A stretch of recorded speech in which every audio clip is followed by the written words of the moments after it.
चलिए RTP law 2023 ये foundation का एक क्विक सोल्यूशन देखते हैं। और हाँ, ये जो सोल्यूशन है टोटल 20 क्वेश्चंस थे, तो आई थिंक बहुत अच्छे से रिवाइज हो जाएगा, आपका एक पकड़ समझ में आ जाएगा।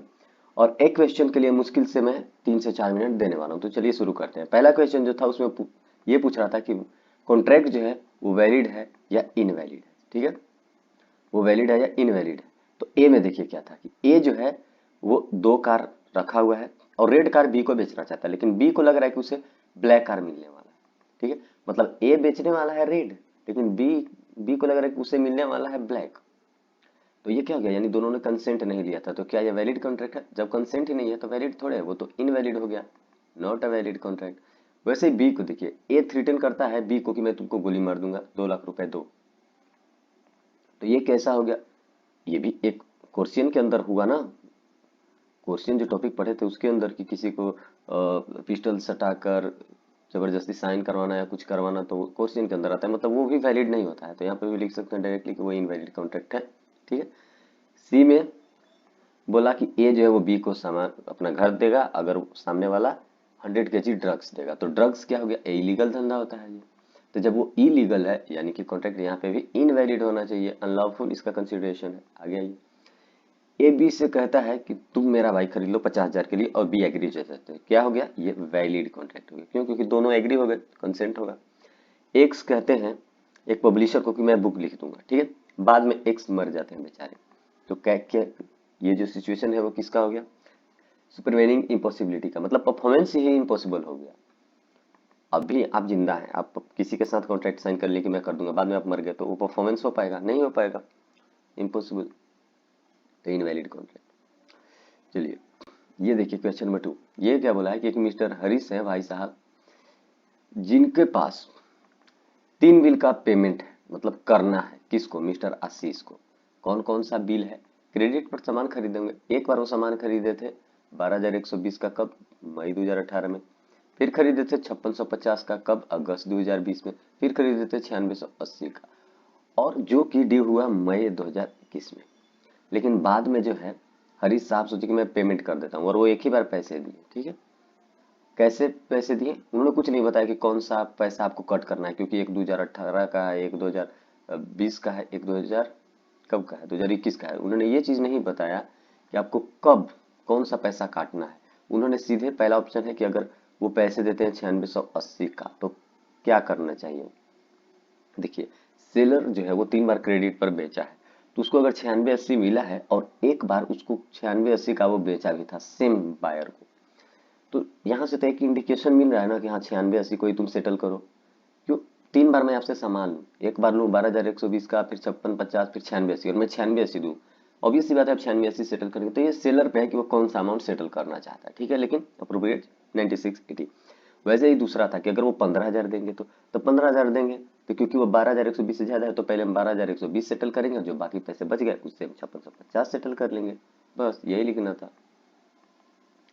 तो यही था कि अगर डेटर कुछ नहीं बताता है तो क्रेडिटर के पास ऑप्शन है कि वो अपना कोई भी चुन ले, जैसा बुझाए वैसे उसको अप्रोप्रिएट कर दे। अप्रोप्रिएशन ऑफ पेमेंट का ये टॉपिक था। ठीक है, तो वो चाहता तो जो पैसा मिला उससे पहले 12,120 भी सेटल करता 9680 से, और बाकी फिर वही बात रह जाती कि जितने पैसे थे बाकी बाकी रहते। जैसे 9680 पूरा बाकी हो जाता, 5650 पूरा 80 पूरा बाकी हो जाता, और 12,120 में से 9680 घटा देंगे, जितना बचेगा वो खत्म हो जाता। ठीक है, वो भी ड्यू रह जाता। तो 9680 ये इंडिकेशन है कि आप 9680 को सेटल कीजिए, 9680 सेटल कर लेगा। कौन? मिस्टर आशीष। और ये जो 15,000 दिया उससे 12,120 सेटल कर लेगा, और बाकी जो बचेंगे उसे 5650 सेटल कर लेगा। ठीक है, आगे आगे क्वेश्चन नंबर 3 देखिए। मिस्टर श्याम मुंद्रा, वो क्या है? एक बहुत बड़े बिजनेसमैन। ओहो, क्या है? जिनका एक बेटा है, एक शादीशुदा बेटी है। ठीक है, he decided to gift his house to his daughter. अपने बेटी को अपना घर देना चाहते हैं गिफ्ट में। ठीक है, गिफ्ट, कोई कंसिडरेशन नहीं। For this purpose he called his lawyer at his house. अपने घर पे एक लॉयर को बुलाते हैं, रिटन डॉक्यूमेंट बनाते हैं। लॉयर उनको बोलता है कि इसको जो है वो आप रजिस्टर कर लीजिए डॉक्यूमेंट को, तभी ये लीगल माना जाएगा। जब दोनों जा रहे थे रजिस्ट्रेशन के लिए तो एक्सीडेंट होता है और दोनों मर जाते हैं। बाद में डॉटर जो है वो बोलती है कि जो डॉक्यूमेंट है, जो अभी रजिस्टर्ड नहीं हुआ था क्योंकि बीच में ही मर गया, उसके बेसिस पे मुझे घर मिल जाना चाहिए। तो क्या उसको घर मिलेगा? Explain whether she can get the house as gift, क्या उसको एज ए गिफ्ट उसको मिल जाएगा? क्योंकि देखिए अभी इनफोर्सिएबल बाई लॉ तो नहीं हुआ, रजिस्टर्ड तो नहीं हुआ था। तो देखिए क्या हुआ है, पहले तो आपको प्रोविजन लिखना है, ये चीज तो पता है कि गिफ्ट का प्रोविजन लिखना है। कहाँ से? खुद यहाँ पे क्वेश्चन सजेस्ट कर दिया। Provide that an agreement made without consideration, मतलब गिफ्ट वो वैलिड होता है कब तक? जब वो राइटिंग में हो और रजिस्टर्ड हो। देखिए अभी तक रजिस्टर्ड तो नहीं हुआ था, लिख रहा है कि बिफोर रजिस्टर ही ये जो है वो खत्म हो गया था। जब वो लोग रजिस्ट्रेशन के लिए जा ही रहे थे, बीच में एक्सीडेंट हुआ, खत्म हो गया। For the time being in force for the registration of document, ठीक है। वो नेचुरल लव अफेक्शन का अगर कोई केस है तो वो अगर रिटेन है, वो रिटेन होनी चाहिए, ठीक है। गिफ्ट है जो भी, अगर वो रिटेन कंसेंट है, एक्सप्रेस इन राइटिंग है, तो वो वैलिड माना जाएगा।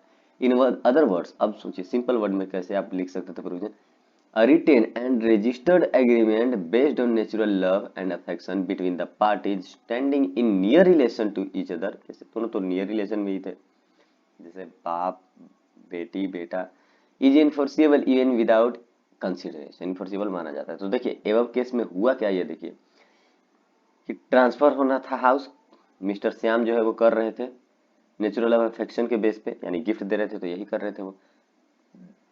किसको दे रहे थे? बेटी को, लेकिन वो अभी तक रजिस्टर्ड हुआ नहीं था। तो ये क्या, this is not enforceable transfer, वो ट्रांसफर हुआ ही नहीं क्योंकि रजिस्टर्ड ही नहीं हुआ, तो अभी तक तो कॉन्ट्रैक्ट हुआ ही नहीं। तो ये क्या हो गया, वो अनइनफोर्सिएबल है, ठीक है। अभी तक वो रजिस्टर्ड नहीं है, तो उनको जो है, कौन है, whether she can get the house as gift, no she can not get, ठीक है, सिंपली। चलिए क्वेश्चन नंबर 4 देखिए, उसमें कुछ नहीं था क्वेश्चन नंबर 3 में कि एक बाप जो अपनी बेटी को देना चाहता है गिफ्ट एज ए गिफ्ट, तो आपको पता है कि एज ए गिफ्ट वाले सिचुएशन में जिसमें कंसिडरेशन नहीं होता है, हमें उसको रजिस्टर करवा के रिटेन जो है वो डॉक्यूमेंट रखना पड़ता है, लेकिन यहाँ तो रजिस्टर ही नहीं हुआ था, तो वो ट्रांसफर उसको नहीं होगा। देखिए मिस्टर मुकुंद जो है वो अपना कार सेल करना चाहते हैं, किस चीज के लिए, कि मतलब सेल करना चाहते हैं, सेलून का पर्पज से। उसके उसके लिए वो क्या करते हैं, वो मिस्टर पार्थ एक माइनर को चुनते हैं एज हिज एजेंट। देखिए माइनर एजेंट चुना जा सकता है, ठीक है। मिस्टर मुकुंद इंस्ट्रक्ट, लेकिन अगर आप माइनर एजेंट चुने और अगर वो कोई गलती करता है तो मिस्टर मुकुंद ही फंसेंगे, ये बात भी है। Mister Mukund instruct mister Parth, वो बोले उस माइनर को, क्या बोले, that car should not be sold at price less, बोले कि 2 लाख से कम में मत बेचना भाई, देखो तुम छोटे लड़के हो, तुमको मैं दे रहा हूँ कार बेचने को। पहली बात तो गलती वो ये करे कि माइनर को चुने हैं, दूसरी बात ये कर दी कि 2 लाख से नीचे बेचना ही नहीं, ठीक है। पार्थ जो है वो भूल गया, कितना में भी मैं बेचूं, तेरे को क्या, तेरे को 2 लाख में बेचूंगा ही नहीं तेरी गाड़ी, और वो बेचता कितना में, 1.5 लाख, ठीक है। तो बोल रहा कि क्या जो मिस्टर मुकुंद साहब हैं वो 50,000 रिकवर कर सकते हैं पार्थ से। देखिए अब माइनर के साथ अब कॉन्टेक्ट किए हैं, और अगर उसने वैलिडली मतलब अच्छे से अगर वो सेल किया है, एक गुड फेथ में सामने वाले को बेच दिया है, तो तब तो आप क्लेम नहीं कर सकते, तो कि आप माइनर को अपॉइंट किए, कोर्ट में जाएंगे तो कोर्ट सीधे कह देगा आपने माइनर को क्यों अपॉइंट किया, और किया अगर वो इस लायक है पे कर सकता है, नहीं तो फिर माइनर तो पे कर ही नहीं सकता। Mister Mukund can recover his car from mister Naman, क्या वो कार रिकवर कर सकता है मिस्टर नमन से? देखिए मिस्टर नमन को बिक गया है कार 1.5 लाख में, तो नहीं, रिकवर तो नहीं कर सकता, एक बात तो कंफर्म है। क्यों नहीं कर सकता? क्योंकि माइनर अगर कोई आप एजेंट भी अपॉइंट करते हैं ना, तो एजेंट जो है वो रियल टाइटल जो है वो ट्रांसफर कर सकता है, ठीक है। आप पढ़ेंगे कि only real and actual owner can transfer the title, लेकिन बाद में है कुछ कुछ केसेस, जैसे कोरियर वाला हो गया, कुछ जिसको हम अपॉइंट किया, वो सब तो रियल ओनर नहीं होते हैं, वो लोग तो पहुंचाने वाले होते हैं, लेकिन एक्चुअल में रियल टाइटल वो भी दे सकते हैं। तो यहाँ पे भी रियल टाइटल एजेंट के थ्रू मिल गया है, तो रिकवर तो नहीं कर पाएंगे भाई साहब। तो देखिए क्योंकि ये पूरा केस आप पढ़े तो आपको पता चला कि ये जो है वो पहला बात कि एग्रीमेंट साइन हुआ है किसके साथ, कॉन्ट्रैक्ट माइनर के साथ, ठीक है, माइनर को अपॉइंट किया गया है। तो माइनर के साथ कोई भी आप कॉन्ट्रैक्ट करते हैं ना, तो वो वॉइड एब इनिशियो, शुरू से ही वॉइड हो जाता है, ठीक है। माइनर एक एजेंट हो सकता है, लिखा हुआ है, but he will not be liable to his principal for his act, कुछ भी अगर वो गलती करेगा तो उसकी रिस्पॉन्सिबिलिटी नहीं होगी, वो प्रिंसिपल की ही रिस्पॉन्सिबिलिटी होगी। तो इस केस में हुआ क्या, मुकुंद मिस्टर पार्थ एक माइनर को अपॉइंट किया सेल करने के लिए अपना कार, और मिस्टर पार्थ बोले कि 2 लाख से कम में मत बेचना, लेकिन वो मिस्टर नमन को 1.5 लाख में ही बेच दिया। तो पहला बोला कि क्या वो रिकवर कर सकता है 50,000 मिस्टर पार्थ से, तुम तो एक तो कि बच्चे हो, तुमको मैं 2 लाख में बोला था, तुम 1.5 लाख में बेचा, ला 50,000 हो। तो देखिए वो ऐसा नहीं कर सकता, ठीक है। Will not be liable to his principal for his act. क्यों? क्योंकि एक माइनर जो है अपनी एक्ट के लिए प्रिंसिपल को लायबल नहीं होता है। तो वो भाई साहब क्या है, उनका 50,000 का लॉस ही रह जाएगा, वो रिकवर नहीं कर पाएंगे। कौन? मिस्टर मुकुंद साहब, जिसने पार्थ एक छोटे लड़के को बोला था कि मेरा कार बेचना, वो 50,000 कम में बेचा, तो बाकी 50,000 वो रिकवर कर भी नहीं पाएंगे। क्यों? क्योंकि एक तो माइनर को अपॉइंट किया, माइनर को अपॉइंट करना एन इश्यू वॉइड माना जाता है। बोल रहे कि अब क्या मिस्टर मुकुंद जो है कार रिसीव कर सकते हैं? देखिए वो कभी नहीं कर सकते। क्यों? क्योंकि एक एजेंट जो है ना वो रियल टाइटल ट्रांसफर कर देता है, और इसीलिए जो मिस्टर नमन है उनको गुड टाइटल मिल गया था। ठीक है, गुड टाइटल मिल गया था यानी रियल ओनरशिप मिल गया, तो मिस्टर मुकुंद जो है रिकवर नहीं कर सकते। क्वेश्चन नंबर 5 देखिए, समझ सकता हूँ थोड़ा सा क्विकली वे में हो रहा है क्योंकि क्वेश्चन 20 है, 1 घंटे से ज्यादा मैं नहीं ले सकता। अब देखिए, Mukesh is running A grocery store in Delhi. Delhi में उनका एक ग्रोसरी स्टोर है। वो क्या बेचते हैं? ही सेल्स इज ग्रोसरी बिजनेस। अच्छा, वो अपना बिजनेस ही बेच देते हैं, जिसमें वो गुडविल भी बेच देते हैं। कितने का? 1 लाख का। किसको? रोहित को। कितने में? 5 लाख में। ठीक है, 1 लाख का गुडविल वो बेच दिए। After the sale of goodwill, goodwill patent के कुछ भी कहिए, वो बिक सकता है। Rohit made an agreement with Mukesh. Mukesh के पास वो बोले कि तुमको तो मैं बेच रहा हूँ अपना बिजनेस। मुकेश साहब बोले रोहित को, मैं तुमको बेच रहा हूँ लेकिन कुछ मेरे शर्तें हैं। शर्तें कैसे था कि तुम जो है, Mukesh can not open another grocery store similar kind of business in the whole of India. बोले कि देखो बाबू, मैं तुमको बिजनेस तो दे रहा हूँ, लेकिन इसी प्रकार का बिजनेस जो मैं बिजनेस तुमको दे रहा हूँ, बेच रहा हूँ अपना गुडविल, इस प्रकार का बिजनेस मेरे गुडविल से रिलेटेड तुम अगले 10 साल तक इंडिया में नहीं करोगे। बताइए, मतलब जैसा मेरा ग्रोसरी है उस प्रकार का बिजनेस तुम 10 साल तक नहीं करोगे। मैं अपना तुमको गुडविल दे रहा हूँ लेकिन ऐसा बिजनेस तुम 10 साल तक नहीं करोगे। बताइए, इतना बड़ा टाइम अगर, देखिए ये यहीं से पता चल रहा है कि नहीं, इतना बड़ा टाइम तो नहीं देना चाहिए था कि 10 साल तक तुम पूरे इंडिया में कहीं भी बिजनेस नहीं कर सकते जैसा मेरे से तुम गुडविल लिए हो। कुछ और करना है तो कर लो, सिमिलर काइंड ऑफ बिजनेस तुम नहीं करोगे। तो ये थोड़ा सा बाद में क्या होता है, मुकेश साहब जिनको वो मिला था गुडविल, 2 महीने के अंदर ही खोल देते हैं उसी सिटी में। ठीक है, opens another store in the same city. अब भाई साहब को कहा गया 10 साल तक तुम कोई कुछ खोलना ही नहीं। अब वो भाई साहब खोल दिए। बताइए, कोई अगर किसी को कहे कि मैं तुमको ये चीज दे रहा हूँ, 10 साल तक तू भारत में कुछ मत करना, पुरानी फिल्मों की तरह निकल जा, तो क्या ये लीगली सही है? लॉ के और कोर्ट के अनुसार नहीं। ऐसा आप किसी पे इतना बड़ा दबाव नहीं बना सकते। What are the rights available with Rohit. बोल रहा है कि रोहित के पास क्या क्या राइट्स है और रेस्ट्रिक्शन जो वो इम्पोज कर सकता है मुकेश पे, कि मैं तुमको गुडविल तो दे रहा हूँ लेकिन कुछ राइट्स भी डाल सकता हूँ। तो देखिए, राइट्स सिंपली है कि उसका जो बिजनेस का नाम है वो इस तरीके से नहीं यूज होनी चाहिए कि मिस यूज हो गए कहीं पे। ठीक है, अब इसका मतलब ये नहीं कि 10 साल तक बैन ही कर दीजिए उसके बिजनेस के नाम को, कि नहीं मैं तुम्हारे बिजनेस के नाम को 10 साल तक मैं नहीं यूज करूंगा, अगर 5 साल यूज करूंगा। भाई इतना बड़ा तुम क्यों रिस्क लोगे? कोई भी बिजनेसमैन इतना रिस्क लेगा कि मैं बिजनेस खरीद रहा हूँ और उस बिजनेस से सिमिलर बिजनेस में 10 साल तक नहीं करूँ? नहीं। तो देखिए क्या हुआ कि जब भी गुडविल सेंड होता है, ठीक है, पहले तो ये समझिए कि any agreement that restraint person from carrying lawful trade. Business अगर वो करना चाहता था बेचारा और आप 10 साल तक के लिए रोक रहे हैं, ठीक है, रिस्ट्रेंट कर रहे हैं, उसको रोक रहे हैं, तो वो आप अवॉइड कर रहे हैं। आप एग्रीमेंट तो बना लिएगा, हाँ मैं अपना तुमको गुडविल दे रहा हूँ, लेकिन आप गलत कर रहे हैं। ऐसा नहीं कर सकते थे 10 साल तक तुम कुछ करोगे नहीं। ठीक है, कुछ कुछ एक्सेप्शंस भी है कि हाँ कुछ कुछ आप कह सकते हैं हाँ भाई देखो ऐसा करना, कैरिंग ऑन कि सिमिलर बिजनेस नहीं करना भाई अभी। ठीक है, refrain from carrying a similar business, the restraint should be within a specified local limit। कि बिजनेस तो ऐसा नहीं करना, लेकिन ये नहीं कि 10 साल तक, चलो भाई कुछ दिन तक तुम नहीं करना, ठीक है, 10 दिन 15 दिन, लेकिन ऐसा नहीं कि तुम करो ही नहीं। नहीं, बिजनेस करो, मेरी तरह बिजनेस करो, लेकिन थोड़ा कम करना। लेकिन ये जो सेक्शन है वो ये कहता है कि आप किसी पे रिस्ट्रिक्शन डाल सकते हैं। ऐसा नहीं है कि अगर आप गुडविल सेल कर रहे हैं, अपनी समझिए कि एक पेटेंट सेल कर रहे हैं, तो आप डाल सकते हैं बेझिझक, लेकिन ये चीज मत कर दीजिए कि 10 साल तक तुम बिजनेस नहीं करोगे। हाँ, कुछ टाइम दीजिए। तो स्पेसिफाइड लोकल लिमिट के अंदर होना चाहिए और आप किसी को भी उसके अनुसार रोक सकते हैं। तो देखिए केस में हुआ क्या है, और सुनिए क्या होना चाहिए। जो रिस्ट्रेंट कर रहे हैं, should not carry on the similar business after sale of goodwill of the buyer. वो सिमिलर बिजनेस वाले पे नहीं होनी चाहिए। रिस्ट्रेंट लगाना है वो अलग लगे। रिस्ट्रिक्शन शुड बी रीजनेबल होनी चाहिए, एक टाइम लिमिट वाला होना चाहिए, ठीक है, एक अफोर्डेबल होना चाहिए। फिर इसमें देखिए हुआ क्या कि मुकेश साहब सेल कर दिए अपना गुडविल और वहां पे रिस्ट्रेंट लगा दिए हैं कि इस तरह का बिजनेस तुम जो है ना वो 10 साल तक नहीं करना, ठीक है, फॉर नेक्स्ट 10 ईयर्स। तो ये क्या हो गया, क्या ये वैलिड है? नहीं। क्या उसमें जो रिस्ट्रिक्शन लगाया वो एक नॉर्मल स्पेसिफाइड लगाया? नहीं। The restriction on extend to similar business should be reasonable, reasonable होना चाहिए था, तभी ये वैलिड होता to make a valid agreement. लेकिन 10 साल का डाल दिया तो क्या ये वैलिड है? बिल्कुल नहीं, वो इनवैलिड है। कंक्लूजन में लिख दीजिए कि वो इनवैलिड है। आगे आइए 6 दीजिए। P left his carriage on D's premises. P जो है वो अपना सामान जो है वो कहाँ छोड़ देते हैं? डी के घर पे, D premises. Landlord of D जो है वो सीज कर लेता है सामान को against the rent due to D, कि डी का जो रेंट है वो मैं रख लिया हूँ। उसे क्या पता कि किसी पी का सामान है? जैसे देखिए लैंडलॉर्ड जो है डी का एक लैंडलॉर्ड है, ठीक है। अब डी का पैसा खर्च बाकी था, लैंडलॉर्ड का पैसा बाकी था डी पे, ठीक।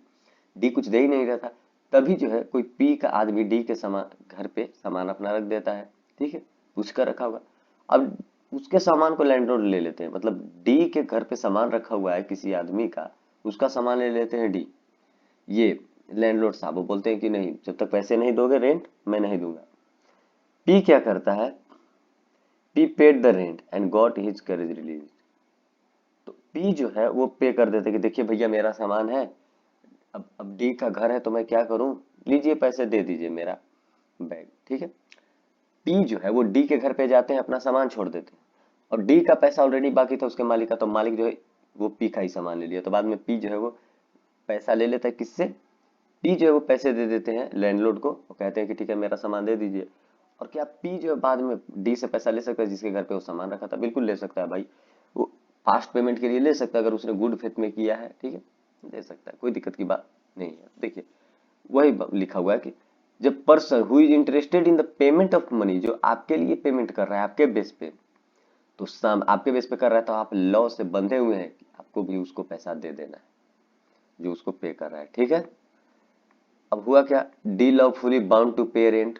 क्यों? क्योंकि डी का जो पैसा बाकी था बेचारा पी पे किया है, तो बाद में जो है पी को पैसा मिलना चाहिए किससे?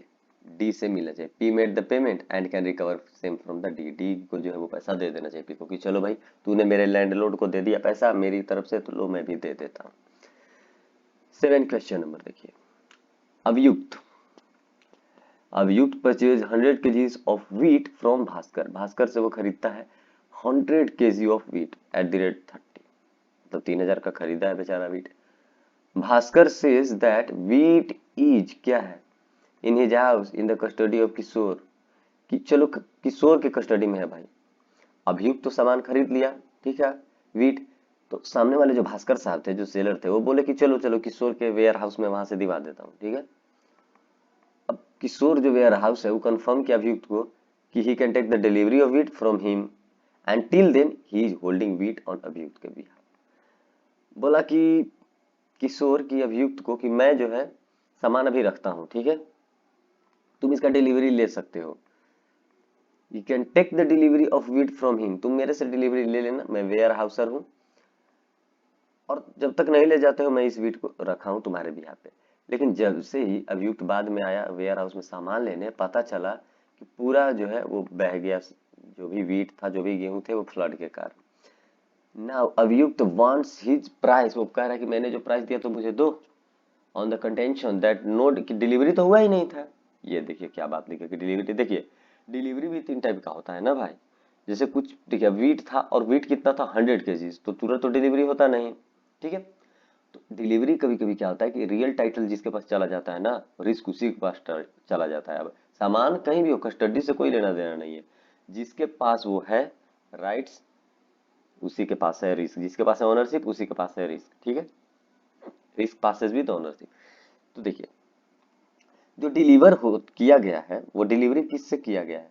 3 टाइप की डिलीवरी होता है, हम लोग पढ़े, सिंबियोलिक, एक्चुअल और कंस्ट्रक्टिव। एक्चुअल होता है कि सामान लिए, पेन लिए और पेन दे दिया हमको, हम घरे लेके आ गए, ये क्या हो गया एक्चुअल। कंस्ट्रक्टिव क्या होता है? कभी गया नहीं है, जैसे वेयर हाउस में, तो कंस्ट्रक्टिव। सिंबॉलिक मतलब हमने चाबी दे दिया किसी भी सामान का, वो सामान ले लेना वहां से, तो ये गया सिंबॉलिक। यहाँ पे क्या हुआ है, यहाँ पे कंस्ट्रक्टिव हुआ है, ठीक है। क्यों? क्योंकि सामान जो है वेयर हाउस में है, वो बोल दिया कि जाकर तुम वेयर हाउस से ले लेना, डायरेक्टली सामान नहीं दिए थे। ठीक है, कैसे ये कब होता है? When a person in position of goods belonging to seller acknowledges to buyer that he is holding on buyer's behalf कि हाँ भाई देखो मेरे पास तुम्हारा सेलर का सामान है, तुम मेरे पास से ले जाओ। तो इससे क्या पता चलता है? इससे यही पता चलता है कि possession of east has been transfer through constructive notice. भाई पोजेशन चला गया मेरे भाई, ओनरशिप तेरे पास चला जा चुका है। क्यों? क्योंकि तूने वहां पे खरीद लिया। तो क्या हुआ? लिखा हुआ कि पोजेशन जो है वो ट्रांसफर हो गया कंस्ट्रक्टिव डिलीवरी के थ्रू। क्यों? क्योंकि आपको कह दिया गया कि वो वेयर हाउस में। अब वेयर हाउस में क्या होगा वो आप समझिए। हमने कह दिया कि वेयर हाउस में आप ले लीजिए, तो वेयर हाउस में आप ले लीजिए। उस टाइम सही था, बाद में फ्लड आया तो मैं नहीं कर सकता। तो अभियुक्त जो बोला कि मुझे पैसे चाहिए, अभियुक्त को कुछ भी पैसे नहीं मिलेंगे। क्यों? क्योंकि जैसे ही तुमको दे दिया गया था वेयर हाउस में, वहां से तुमको अनलोड, क्या कहते हैं, अनलोड कर लेना चाहिए था, अपना ले लेना चाहिए था। ठीक है, लेकिन तुम नहीं लिए, तो बाद में जो कुछ भी अगर प्रॉब्लम आया उसके लिए तुम रिस्पॉन्सिबल होगे, क्योंकि मैंने जो है कंस्ट्रक्टिव डिलीवरी के थ्रू तुमको सामान दे दिया था। कंस्ट्रक्टिव डिलीवरी मतलब एक्चुअली न देके किसी को दाम किसी एजेंट के थ्रू दिलवा देना। अगला देखिए क्वेश्चन नंबर 8। एक प्रियांश साहब है, वो क्या ऑर्डर करते हैं? Iron window. ये देखिए iron window to an iron merchant. एक आयरन मर्चेंट को कहते हैं कि मेरे नए घर के लिए आप एक आयरन विंडो लाइए। ओके, आयरन मर्चेंट क्या करता है कि अपना टेक्नीशियन भेजता है कि जाकर नाप लो भाई कि विंडो का कितना साइज है, तभी तो बनाएंगे उस तरीके से आयरन विंडो। आता है बेचारा वो एक इंजीनियर, नापता है, takes the size of area where window to be fitted. Check कर लिया कि हाँ इतना लगेगा। उसके बाद iron merchant on discussion with his technical intimates Priyansh that cost of windows will be 5,000 5,000 and he will take 1,000 advance. बाद में डिस्कशन हुआ कि देखो भाई प्रियांश, मेरा एजेंट लगा तो देगा, मेरा इंजीनियर साहब जाकर तुम्हारा आयरन विंडो लगा देगा, लेकिन पहले 5,000 तुमको कैश देना होगा और 1,000 एडवांस में। तो एडवांस प्रियांश दे दिया कि लो एडवांस ले लो, चलो पहले बना दो, बाद में 5,000 दे देता हूँ। ठीक है, आगे देखिए। After 3 days, when technician tried to fit the window made by him at the site of the Priyansh, it was noticed the size of window was not proper। बाद में पता चला कि जो इंजीनियर साहब जो नाप वो कर गए थे लगाने के लिए आयरन विंडो, बाद में वो गलत साइज का वो ले आए लगाने के लिए। प्रियंस बोले अरे भाई ये कौन सा साइज करा दिया, इसको हटाओ और मेरा जो मैंने तुमको पैसा दिया था मेरा रिटर्न करो, छोड़ो, नहीं लगाना है ऐसा छोटा साइज वाला।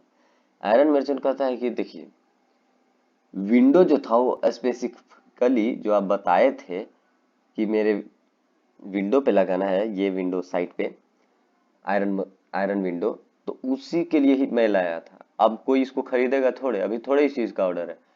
तो जो भी प्रॉब्लम है detect can not be removed nor can it be of other use.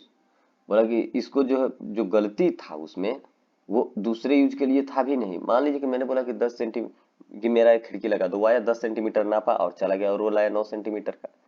अब भाई मेरे पास खिड़की लगवाना था, ताला तो बनवाना नहीं था, तो वो तो किसी काम का रहा नहीं, तो उस चीज को मैं क्यों लगवाऊंगा? खिड़की ना लग रही है ना ही कुछ और काम हो रहा है। So he will not refund the advance. वो बोला कि देखिए भाई आप जो बोले थे उसी के लिए लाए हैं, अब ये जो हम बना कर लाए हैं आयरन विंडो वो तो बिकेगा नहीं कहीं, अभी उसका डिमांड ही नहीं है, तो आपको जो है वो जो एडवांस आप 1,000 दिए हैं वो आपको वापस हम नहीं देंगे, और मैं लगा दिया हूँ आपका, तो 4,000 और मुझे दीजिए, क्योंकि 5,000 पर टोटल जो था वो कॉन्ट्रैक्ट था। तो वही बोल रहा है कि क्या प्रियांश भाई एडवांस बैक ले सकते हैं? देखिए एडवांस बैक ले सकते हैं, क्यों? क्योंकि यहाँ पे सेलर्स ने डिफॉल्ट किया है। कुछ भी अगर जब एक बायर आपको कोई भी अपना कंसेंट बता देता है या अपना विलिंगनेस बता देता है कि कोई अब ऐसा सैंपल दे देता है कि यही चाहिए, तो आपको वही देनी चाहिए। अगर आप गलत देते हैं तो आप रिस्पॉन्सिबल होंगे। तो यहाँ पे तो गलत खुद गलत साइज दिया तो यही रिस्पॉन्सिबल होगा। वही बातें लिखी है कि the purpose for the goods are required may be ascertain from the fact and conduct of the party to the cell.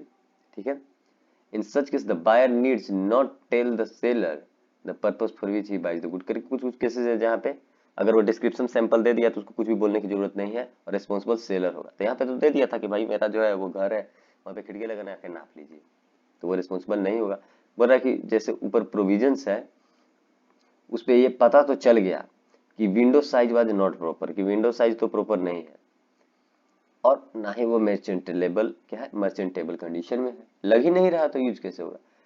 Hence, the implied condition as to merchantability was not fulfilled and Priyansh has the right to avoid the contract। Priyansh उसको avoid कर सकता है, और जो 1,000 वो advance दिया है उसे वो रिकवर भी कर सकता है कि मैंने 1,000 दिया ना, अब आपने सामान ही खराब लाया तो मैं क्या करूँ, मेरे 1,000 वापस दो। क्वेश्चन नंबर 9, एक आयुष्मान साहब है जो कि ऑनर है एक रेसिडेंशियल प्रॉपर्टी के, जो कहाँ है, इंद्रप्रस्थ मार्ग, न्यू दिल्ली, ICI मार्ग। ठीक है, रेसिडेंशियल प्रॉपर्टी आयुष्मान साहब का वो बेचना चाहते हैं, और इसके लिए वो रवि को अपॉइंट करते हैं एक एजेंट को, बोले कि बेचवाना दो यार, मेरे पास एक रेसिडेंशियल प्रॉपर्टी है इंद्रप्रस्थ मार्ग में। और वो बोले कि भाई 5 करोड़ में नीचे मत बेचना, सुन लो पहले ही। तो रवि जो है वो 4 करोड़ में बेच दिया मुदित को। जो बेचारा मुदित जो है वो सोचा कि चलो यही सेलर ठीक ठाक में दे रहा है तो ले लेते हैं, गुड फेथ ऑनेस्टली पूर्वक वो 4 लाख में खरीदा, 4 करोड़ में पैसा दे दिया, जबकि उसको बेचना कितने में चाहिए था, 5 करोड़ में। अब इसका जो है खातिरदारी आयुष्मान साहब करेंगे। अब जो है रवि साहब जो है वो मिस अप्रोप्रिएट कर देते हैं पैसे को जो मुदित से मिला होता है। और आयुष्मान साहब क्या कर देते हैं, अब कर देते वो केस की, मुझको तुम 4 करोड़ में ही बेचा, मैंने तो 5 करोड़ में बोला था, उस पर से मिस अप्रोप्रिएशन तो किया है। और वो केस जो किए थे आयुष्मान साहब वो किसके खिलाफ किए, वो किए मुदित के खिलाफ। ये देखिए, I file suit against Mudit to recover his property. भाई तुम मुदित पर कैसे केस कर सकते हो। अब मान लीजिए कि एक ए है, ठीक है, ये है पर्सन, एक ये है पर्सन, और एक ये है पर्सन। मैं इसको बोला कि भाई तुम 5 करोड़ में बेच देना, ठीक है। अब ये जाकर इससे 4 करोड़ में बेच देता है, तो क्या इसके पास रियल ओनरशिप नहीं है, इसके पास रियल ओनरशिप है, इसको क्या पता कि सामान कितने का है। इसको 4 करोड़ में ये बोला और बी ने बेच दिया इसको, तो इसको तो भाई ओनरशिप मिल गया। इससे जो है वो ए नहीं छीन सकता कि नहीं मेरा एजेंट जो तुमको 4 करोड़ में बेचा वो 5 करोड़ था, मुझको दे दो, नहीं कर सकता क्लेम। सिंपल सी बात है, क्यों, क्योंकि एजेंट जो है वो रियल टाइटल ट्रांसफर करता है सिंपली। तो देखिए कुछ कुछ केसेस है जहाँ पे गुड टाइटल ट्रांसफर किए जा सकते हैं विदाउट ओनर, जैसे एजेंट हो गया, कोई कोरियर वाला, ये सब हो गया। ये वही पे कि जिसके पास सामान है, पोजेशन है, या फिर जिसके पास ऑर्डिनरी कोर्स ऑफ बिजनेस में जो आदमी है, या फिर वो मर्केंटाइल एजेंट है जैसे ऊपर लिखा गया है, ठीक है, या फिर बायर ने गुड फेथ में खरीदा जैसे ऊपर लिखा है। तो उससे हमको ये चीज पता चलता है कि रवि जो है वो मर्केंटाइल एजेंट है, बेचारे को बेचना था 5 करोड़ में, और सेल कर देता है किसको, मुदित को। और सेल कैसे करता है, गुड फेथ, यानी कि सामने वाले को नहीं पता कि इसका रियल ओनर कौन है, क्या है, ये गलत तरीके से मिल रहा है उसको नहीं पता। तो मुदित को क्या मिलेगा, गुड टाइटल मिल जाएगा, वो रियल ओनर बन जाएगा, ठीक है। और आयुष्मान साहब जो है can not recover his property from Mudit. अब वो ये नहीं कर सकती है एजेंट साहब आप हटिए, तो हम आप जिसको बेचे ना ओकरे से खरीद लेते हैं, उससे रिकवर कर लेते हैं, तो वो ऐसा नहीं कर सकते क्योंकि उसको रियल टाइटल मिला है। Ayushmann can recover his loss from Ravi, जो जिसको आप एजेंट अपॉइंट किए थे उसी से आप रिकवर कीजिए। अब माइनर तो है नहीं, तो पैसा जो है वही दे देगा रवि। आइए क्वेश्चन नंबर 10। देखिए आरटीपी जो है वो बहुत कंपलसरी है, अगेन मैं कहूंगा क्यों, क्योंकि इससे जो है ना वो अलग प्रकार के क्वेश्चंस आपको देखने को मिलेंगे, और इस तरीके के अलग क्वेश्चन जो कि आपके एग्जाम में बहुत हेल्पफुल होंगे।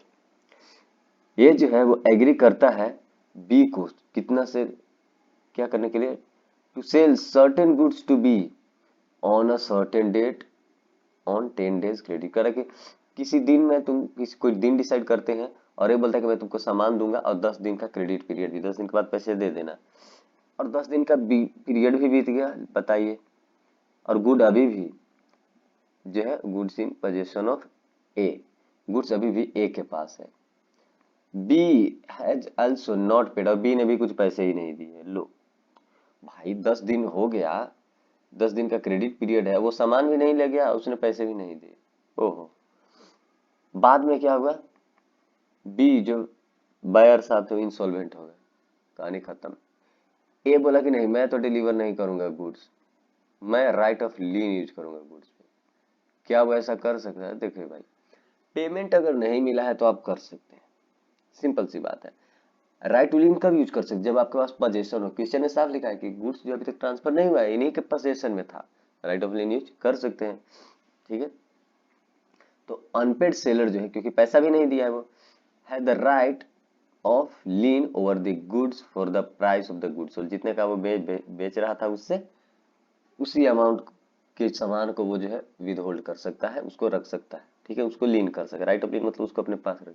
Can he do so under sales, बोला कि क्या वो ऐसा कर ही सकता है यार। आगे देखिए, अनपेड सेलर हुई in possession of goods entitled to exercise right of lien, बिल्कुल वो कर सकता है। कब कब? जब तक सामान जो है have been sold without any stipulation as to credit, ठीक है।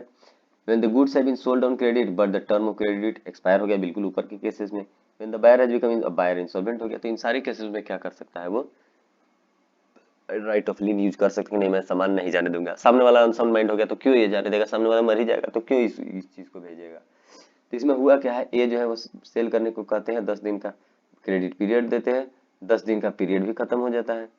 बी ने कुछ पैसे नहीं अभी तक दिए हैं, ठीक है, और उसने सामान भी नहीं लिया, तो मैं तो राइट ऑफ लीन आराम से यूज कर लूंगा एज ए सेलर कि गुड्स अभी भी फिजिकली यही के पास है जो कि सेलर था, ठीक है। तो जब उसके पास था और बायर जो है बी वो इंसॉल्वेंट हो गया, तो ये जो है राइट ऑफ लीन आराम से यूज कर सकता है क्योंकि बायर जो है वो इंसॉल्वेंट हो गया है, अब उसके पास सामान जाने वाला नहीं है, तो राइट ऑफ लीन मतलब अपने सामान को अपने पास ही रख लेना। The term of credit has expired without any payment of price by the buyer, समझ में आ गया होगा। प्राइस ही नहीं दिया था, साफ लिखा हुआ कि बी ने पैसे नहीं दिए, इसने सामान नहीं दिया, तो राइट ऑफ लीन यूज कर सकता है। जब सामान ही मेरे पास है तो राइट भी मेरे पास ही होगा। अब देखिए sale and agreement to sell, तो देख सुनिए, सेल का मतलब क्या होता है कि आप गए किसी चीज को पैसा दिए, ओनरशिप आपको मिल गया, कहानी खत्म, कोई लेना देना नहीं, बायर सेलर आप कुछ सामान का कीजिए। लेकिन एग्रीमेंट टू सेल क्या है, एक कॉन्स्टिट्यूएंसीज है कॉन्स्टिट्यूट करने का सेल। जैसे सेल के पीछे जितने से रिक्वायरमेंट्स होती है वो क्या हो गई, वो भी एग्रीमेंट टू सेल, सब कुछ टर्म्स कंडीशन सब डिसाइड, नहीं नहीं इतना में दीजिए, फिर वो बोला नहीं नहीं मैं इतना में दूंगा, ये वो, तो सारा क्या है वो एग्रीमेंट टू सेल है, वो सेल नहीं है। लेकिन सेल मतलब फाइनली आप पैसा दिए आपको सामान मिल गया, ओनरशिप ट्रांसफर।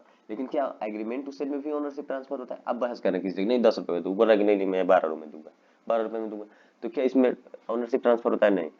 तो वही ट्रांसफर प्रॉपर्टी होता है, तो बिल्कुल सेल में तो सीधे हो जाता है, लेकिन इसमें थोड़े होता है, इसमें तो पैसा दीजिएगा, कंडीशन फुलफिल होगा तभी होगा, ठीक है। एग्रीमेंट टू सेल मतलब सेल होने से पहले की जितनी सी गतिविधियां हैं वो सारी। नेचर कॉन्ट्रैक्ट देखिए, सेल मतलब क्या, मैंने पैसा दिया आपने लिया, यानी कि एग्जीक्यूटेड है, हो चुका है, और ये एग्जीक्यूटरी कॉन्ट्रैक्ट है, अभी भी वो चल रहा होता है कि नहीं नहीं 2 रुपए में, बोला नहीं नहीं 1 रुपए में, ऐसा कुछ चल रहा है। रिमेडीज किसके पास अवेलेबल है, the seller can sue the buyer for the price of the goods because the property therein passes to the buyer. कह रहा कि जब सेल आप कर देते हैं तो उस चीज के लिए कौन रिस्पॉन्सिबल होगा, बाद में कुछ गलती होता है, बायर ही रिस्पॉन्सिबल होगा, भाई उसको ओनरशिप मिल गया, ठीक है, प्रॉपर्टी।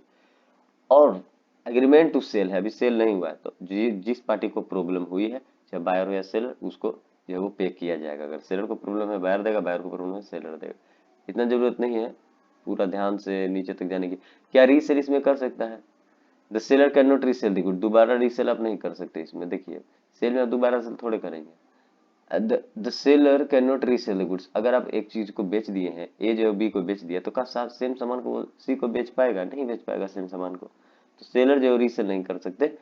और इसमें क्या है कि जो भी चीजें हैं वो भी टर्म्स एंड कंडीशन के पहले है, तो अगर आपके साथ हमारी बहस हो रही है कि नहीं नहीं 2 रुपए, वो बोल रहे नहीं 1 रुपए, तो मैं किसी और को भी बेच सकता हूँ, कोई दिक्कत की बात नहीं है। लेकिन जब सेल हो गया, मैं बोला 2 रुपए, अभी बोलते ठीक है ले लीजिए, तो वो तो मेरा ही है, वो रीसेल नहीं आप कर सकते मेरे से छीन कर। आगे आइए, ये इंसॉल्वेंसी बहुत बड़ी चीज नहीं है, ये डिफरेंसेस देख लीजिए, फिर उसके बाद आइए क्वेश्चन नंबर 12 में। एक मिस्टर राम है, एक मिस्टर रहीम है, ओहो कहा नाम, राम रहीम है, are working as teacher in Ishwarchand Vidyasagar higher secondary school and also very good friends. दोनों बहुत अच्छे दोस्त हैं, कौन कौन, राम और रहीम। दोनों परचेज करते हैं फ्लैट एक ही साथ, which was given on rent to mister John, जो कि जॉन को दिया गया था रेंट पे, अब इन लोग खरीद लिए। It was decided between landlord and tenant that the rent would be 10,000 per month, 10,000 per month होगा, किसके लिए, राम रहीम के लिए। इलेक्ट्रिसिटी बिल जोड़कर, it means electricity bill will be paid by landlord, ठीक है, the landlord by mistake did not pay electricity bill for the month March 2021। लेकिन landlord साहब को ये लोग बोले कि आप मुझको एक घर दे दीजिए, कौन बोले, राम रहीम, उन दोनों को घर मिल गया। लेकिन इनको 10,000 पेमेंट करना था पर मंथ रूम का, साथ में इलेक्ट्रिक बिल का। लेकिन जो मालिक साहब थे 10,000 ले लिए, लेकिन इलेक्ट्रिक बिल का पेमेंट नहीं किए। It means electric bill will be paid, मतलब ये कहा गया था कि लैंडलॉर्ड ही पे करेंगे, क्यों, क्योंकि 10,000 में इलेक्ट्रिसिटी बिल भी पेड था। लेकिन पे नहीं किया, तब क्या हुआ कि इलेक्ट्रिक डिपार्टमेंट आया और लाइन काट के चला गया। अब mister John has to pay the electric bill of 2,800 and 200।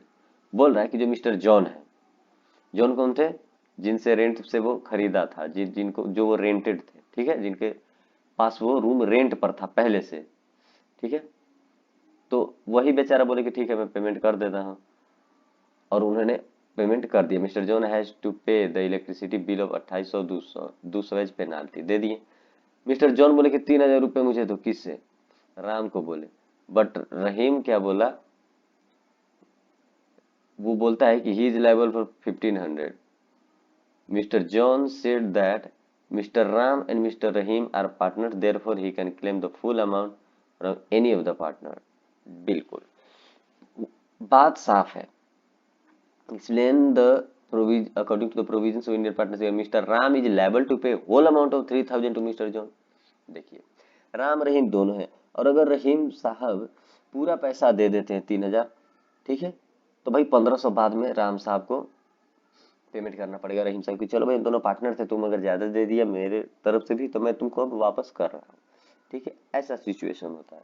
तो देखिए इसमें हुआ क्या है, ये तो वही टॉपिक हो गया कि पार्टनरशिप किसे कहते हैं, उसमें होता क्या क्या है। प्रोविजन मतलब जो ऊपर क्वेश्चन में जो भी टॉपिक डिस्कस हुआ उस टॉपिक को लिख दीजिए। अब आइए फैक्ट में, हुआ क्या है, mister Ram and Rahim can not be said under partnership as they are teachers in school and just purchase a flat jointly. ओ हो, देखिए क्वेश्चन कितना घुमाया। वो दोनों टीचर थे, दोनों क्या थे, टीचर्स। ईश्वरचंद विद्यासागर में दोनों टीचर थे। तो बोल रहा है कि टीचर के बीच में पार्टनरशिप नहीं हो सकता। Ram and Rahim can not be said under partnership, वो पार्टनरशिप नहीं, देखिए प्रॉफिट मोटिव था ही नहीं ना, दोनों तो टीचर थे। As they are teachers in school and just purchase the flat jointly, but by merely giving the flat on rent they are not doing business, वो बिजनेस थोड़े कर रहे हैं। They are just earning the income from the house property under their co ownership. क्यों, क्योंकि दोनों है, राम और रहीम भी है। Hence there is no partnership between them, therefore Mr. Ram is liable to pay his share only 1500। वही तो बात कर रहा है, पूरा थोड़े देगा ये, पार्टनरशिप थोड़े कि 50-50 देगा या फिर 100% दे देगा, एक नहीं दे रहा है तो नहीं, ऐसा नहीं होगा। अगर मैं कहीं जा रहा हूँ रेंट पे, दो लड़के रह रहा हूँ, दो लड़के हूँ, तो एक से 1500 लेगा, सामने वाले से भी 1500 लेगा, बात खत्म। उसको क्या पता आप पार्टनर हो कि नहीं हो, और वैसे भी आप पार्टनर नहीं हो, बिजनेस में ये सब चलता है, लेकिन स्कूल टीचर हो तो ये सब नहीं चलेगा। तो 1500 दोनों से ले लेगा, सिंपली यही क्वेश्चन था। क्वेश्चन नंबर 13 देखिए, एक मिनट। 3 पार्टनर है, कौन कौन, SMK, श्याम मोहन एंड केशव। वो होता क्या है ये देखिए, किस चीज में वो लोग है, MS नंदलाल गोकुल वाले कंपनी, इस कंपनी यानी कि कोई प्राइवेट कंपनी है, इसमें वो तीनों पार्टनर्स हैं। आगे देखिए क्या आता है, फॉर्म है, they mutually decided that Shyam will take responsibility to sell the good. Shyam को कहा गया कि एस से श्याम, एस से सेल द गुड। मोहन जो परचेज करेंगे, purchase of goods for firm, कुछ मटेरियल परचेज करेंगे। केशव जो भाई साहब तीसरे हैं, वो अकाउंट देखेंगे। एक क्या करेगा, सामान बेचेगा, दूसरा सब कुछ अरेंज करेगा, लाएगा परचेज कर करके, तीसरा अकाउंट ये सब बनाएगा, ठीक है। No one will interfere in others department, कोई दूसरे के डिपार्टमेंट में इंटरफेयर नहीं करेगा। एक बार क्या हुआ कि जब श्याम और केशव मतलब उस शहर से बाहर गए हुए थे, तो मोहन को पता चला कि उनके प्राइस का जो, उनके गुड्स का जो प्राइस है वो कम हो गया है। वो क्यों कम हो गया, कुछ गवर्नमेंट पॉलिसी आ गई इस कारण से। तो वो करता क्या है, which would result in heavy loss of firm, अब इससे फर्म को लॉस हो जाता है। अब जरा सा फिर से सुनिए कि श्याम और केशव टाउन से बाहर गए थे, ठीक है, प्राइस डाउन हो गया था कुछ गवर्नमेंट पॉलिसी के कारण, और जिसके कारण जो है वो लॉस हो गया फर्म को। दो लोग तो है ही नहीं, कौन कौन नहीं है, वो श्याम और केशव अभी नहीं है, सिर्फ और सिर्फ मोहन था बेचारा, और लॉस हो रहा है कंपनी को। If goods not sold immediately it will result in heavy loss, बहुत बड़ा लॉस हो जाएगा भाई, डूब जाओगे, एकदम दिवालिया हो जाओगे अगर तुमने अभी सामान तुरंत नहीं बेचा तो। He tried to contact Syam who has authority to sell the goods, बोले कि सामान बेचने की अथॉरिटी तो श्याम के पास था जो बाहर गया है, कॉन्टेक्ट करने की कोशिश भी किया बेचारा, फिर क्या होता है, when Mohan could not contact to Shyam, उसको नहीं लगता है, he sold all goods at some reduced price, वो बोलता है कि नहीं उठा रहा तो मत उठा कॉल, मैं थोड़ा सा कम पैसे करके सब कुछ बेच देता हूँ, और उन्होंने बेच दिया। उन्होंने ऐसा क्यों किया, ताकि हमारी जो फर्म डूब रही है वो बच जाए। Therefore, Syam and Keshav denied accepting the loss due to sale of goods at reduced। उन्होंने बोला कि ठीक है हम लोग बाहर दे देंगे, इतने कम पे नहीं बेचना चाहिए था। क्यों, as it is only Shyam who has express authority to sell the good, तो बोले कि सिर्फ तुम ही था जिसके पास अथॉरिटी था। बताओ क्यों सेल किया, हम लोग नहीं थे। तो देखिए पार्टनर्स है तो एक दूसरे के बिहाफ पे जो है वो काम कर सकता है, एक दूसरे का एजेंट होता है, तो ऐसा उसको बोलना जरूरी नहीं। आप दो पार्टनर बाहर रहे कहीं रहे, वो बेच सकता है, उसके पास अथॉरिटी है। तो पार्टनरशिप एक्ट क्या कहता है कि इम्प्लाइड अथॉरिटी है हर किसी का, any act done by partner on behalf of the firm, कोई भी पार्टनर काम करता है तो वो फर्म के बिहाफ पे ही करता है।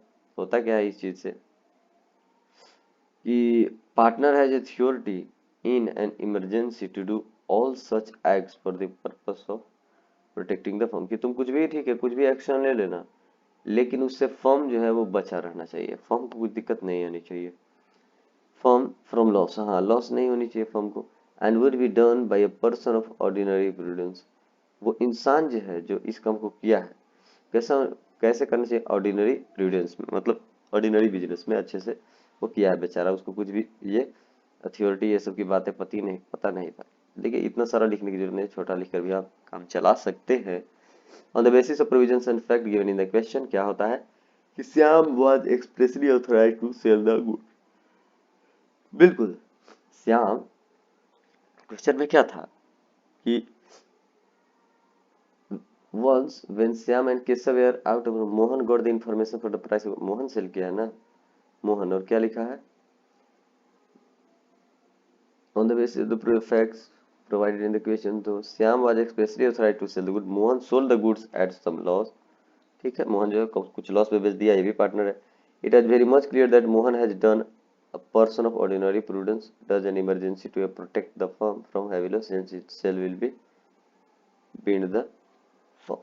सिंपल, सेल जो है वो फर्म को ही रिप्रेजेंट करेगा भाई, तीनों पार्टनर को रिप्रेजेंट करता है, तीन पार्टनर्स हैं, ठीक है, किसी के साथ अगर आप कॉन्ट्रैक्ट करते हैं, अगर आप दो बचे या एक बचे, अगर आप बच रहे हैं तो फुल पेमेंट आपको करना होगा और आप सारे ही रिस्पॉन्सिबल होंगे, ठीक है। और अभी उस टाइम पे अगर सारे नहीं है तो जो लोग हैं उनको तो कम से कम लॉसेस बियर करना ही पड़ेगा। तो वही क्वेश्चन था कि डिस्कस द कंसेक्वेंसेस, क्या होगा अगर ऐसा होगा, तो यही होगा कि आप रिस्पॉन्सिबल होंगे, आप पार्टनर हैं तो आपका लायबिलिटी अनलिमिटेड है, सिंपल। दूसरे वाला के एक्ट को आपके ऊपर भी लगाया जा सकता है। आगे आइए, एक्स वाई दो पार्टनर्स थे फर्म में, फर्म 12 जून को खत्म हो गया, डिजोल्व हो गया, लेकिन कोई पब्लिक नोटिस नहीं दिया गया था कि एक्स वाई जेड जो है वो फर्म खत्म हो गया। एक्स बाद में क्या होता है कि फर्म के नाम पर जेड से कुछ सामान खरीद देता, ठीक है, खरीद लिया, जेड को पता ही नहीं था, क्या नहीं पता था कि उस जो खरीद रहा है वो उसका कंपनी तो डूब चुका है सामने वाले का, सामने वाला जब वो डिजॉल्व है फिर भी उसने क्या किया, कुछ सामान खरीद लिया। एक्स वाई जो थे पार्टनर्स थे और पार्टनरशिप डिजोल्व हो गया था, फिर भी एक्स उठा, एक्स वाई दोनों में से बीच में, अब आराम से गया, घूमा फिरा और सामान लिया, और किससे लिया, फर्म के नाम पे लिया, ठीक है, X purchase some goods in the firm's name. अब सुनिए क्या होता है, Z was ignorant of the fact of the dissolution of firm. अब बेचारा जो सेलर है उसको पता ही नहीं था कि जो है वो इसका फर्म डिसॉल्व हो गया, एक्स बिकेम इंसॉल्वेंट, बाद में तो पता चला कि अरे एक्स के पास तो कुछ है ही नहीं। जेड जो केस करता है कि मुझे पैसे चाहिए, तो क्या why would be liable under this provision. देखिए दो आप पार्टनर्स हैं, आपका पार्टनरशिप डिसॉल्व हो गया था, खत्म हो गया था आपका फर्म, तो आपको नोटिस दे देना चाहिए था, और नोटिस दे देते तो दोनों डिस्चार्ज हो जाते लायबिलिटी से, लेकिन नोटिस नहीं दिया है, मतलब बाहर के जितने भी लोग हैं वो आप लोग को पार्टनर ही मानेंगे, और किसी भी फर्म में आप पार्टनर हैं तो सामने वाला अगर कुछ किया तो उसके लिए आप भी बिन है। तो एक्स जो इंसॉल्वेंट हो गया क्योंकि अभी तक नोटिस नहीं दिया है, तो जिससे के साथ उसने कॉन्ट्रैक्ट किया जेड के साथ, तो जेड साहब केस करेंगे ना तो वाई आराम से फंस सकता है, एक्स तो इंसॉल्वेंट हो गया, खत्म कहानी, उसके पास कुछ है ही नहीं। लेकिन जेड साहब वो भी पार्टनर थे और नोटिस वो भी नहीं दिए थे कि हाँ भाई हमारा पार्टनरशिप खत्म हो गया, तो भाई आप नोटिस नहीं दिए थे तब आप भुगतिए। In the incident X Y वे are partners in a firm which was dissolved but no कोई पब्लिक नहीं दिए थे पब्लिक नोटिस कि डिजोल्व हो गया है। एक्स बिकम इंसॉल्वेंट हो गया, जेड ने केस किया है तो होगा क्या, रिकवरी हो जाएगा। Y will be liable to Z, Y को जो है वो जेड को पैसा देना होगा, जेड रिकवर आराम से कर लेगा। कि थोड़े हमें पता था कि आप दोनों पार्टनरशिप में अब नहीं है, पार्टनरशिप चला गया, चलिए आप फिर दीजिए, एक्स तो गया। क्वेश्चन नंबर 15 बोले कि कौन कौन से वो मोड्स हैं जिससे एक पार्टनर ट्रांसफर कर सकता है अपना interest in the firm in favour of another person.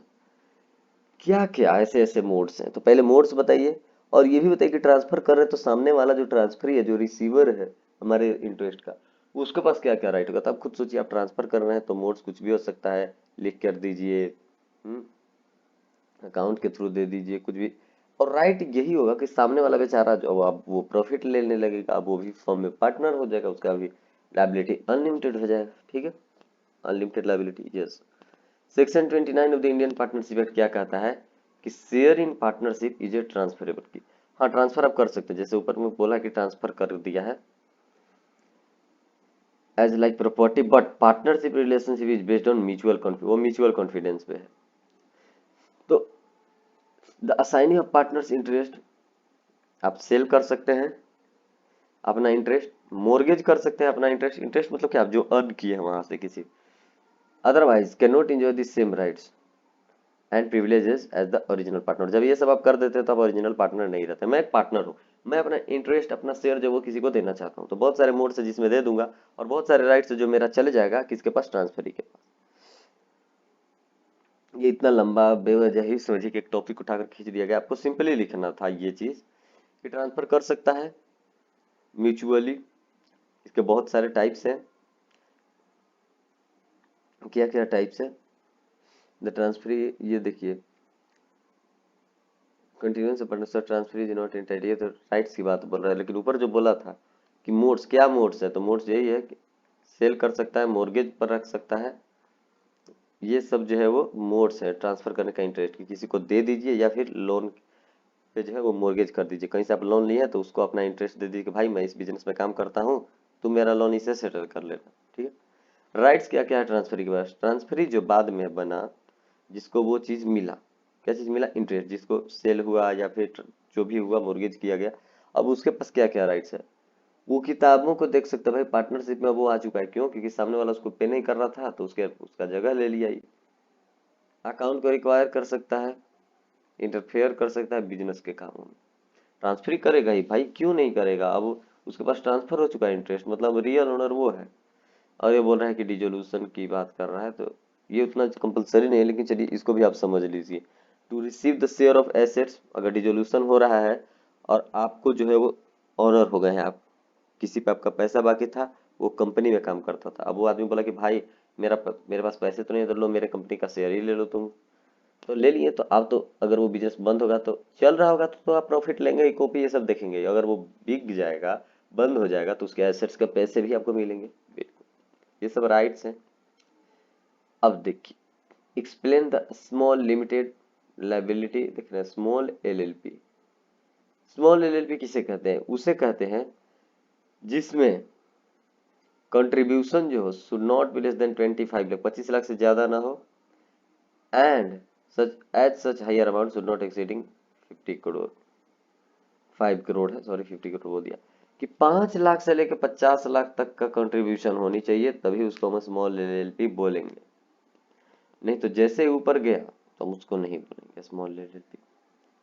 तो the turnover of which as per the statement of accounts and solvency of the for the immediate preceding financial year does not exceed 40 lakhs rupees और such higher not exceeding 50 crore as may be prescribed। वही बोल रहा है कि 5 लाख से 50 करोड़ तक,